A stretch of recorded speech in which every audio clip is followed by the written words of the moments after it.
Nico or Megatron? Nico. Yes. Nico is not Ocho. So, but I guess you got to lay the foundation for these guys to be able to get these 22, 30. Yeah, exactly.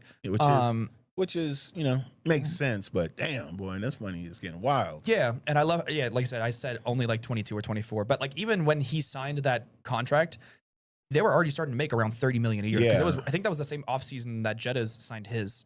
So I'm just that's why I'm just like, oh, man, right. Nuts. So in comparison to these other NFL receivers, he's not making that much money in terms of a top tier receiver in the NFL. Which is crazy because Nico, he is a top tier if he could stay healthy. Yeah, and here's he's stayed like relatively healthy. He's had a couple of big injuries, but like he's stayed relatively healthy. Yeah, but his injuries don't be having him out for 1 or 2 games. They have him out for like 8 games, yeah. like That's half the season. Part. It's like, man, I don't need somebody half the season, and then it'd be at the end of the season. It don't even be in the beginning of the season, right? As long as you're there for the final stretch. Yeah, that's the big part. You're not even there when I really need you, right? But, Nico, it's all right though. Yeah. Get your bag. Get your bag. He's getting an extra $17 million over the next couple of years, so that's good for him. That's what's up. Now he's starting to get paid more like an upper tier receiver, which he is, and he has been. He is. So shout out Nico, shout out Houston Texans, securing a little bit extra for him. I'm interested to see how they handle the CJ Stroud contract, just because he's not been playing bad. Like his play specifically is not bad. It's just they've not put an offensive line in front of him. Outside of Nico Collins, most of it, like a lot of his receivers that they have had, they've been injured a lot. Well, so, do you feel Nico, like they Tank? Okay, so CJ Stroud. Yeah. How do you feel like they're going to pay him? Like, I think they're going to give him a little more than Baker Mayfield money. Do you think I don't think he's going to get A money. No, but he'll get B money. Yeah, I think he'll get like 35 a year probably, and that's a little bit more than Baker Mayfield because he got a 3-year 100 and change. Okay. So like a 30, like around that, like Jared Goff-ish type of money. Well, no, Jared Goff's making like $50 million a year now. Never mind.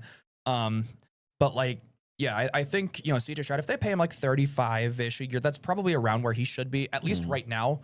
And then give him a lot of incentives so that way if he plays better, the only thing about CJ Stroud is, like you said, it's not that he's playing bad. It's that when he needs his go-to players, they're hurt. Yeah. They're hurt. And like you said, they haven't put an offensive line around him. They finally did. Then he's having to run around and stay alive. Exactly. And he has had a decent bit of injuries as well. A couple of concussions. It's like, man, you don't want to really put it on CJ, but it's not entirely his fault. It's partially his fault because some of his play has been pretty bad. I will absolutely there's been, I think it was, what was it, the playoff game where he threw like 5 interceptions. Yeah. Because he threw like 4 or 5 interceptions against the Patriots in last year's playoffs.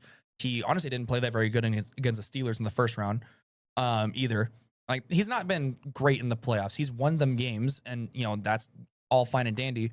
Realistically, if his play was a little bit better this last year with the defense that Houston had, they honestly could have won the Super Bowl.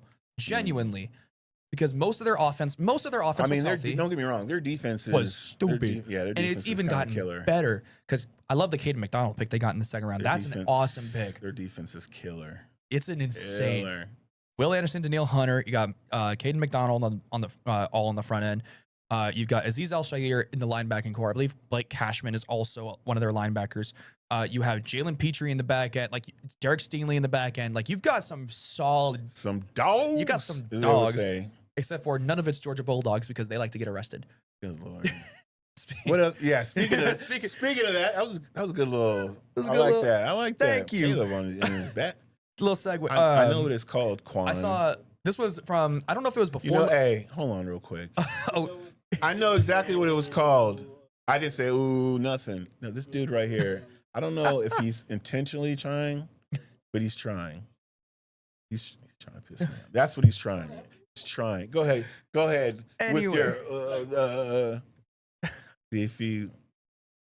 Thank you. Go ahead. Yeah. Anyway, I don't know if this happened before or after last week's show, but there was Nolan Smith, linebacker for the Eagles.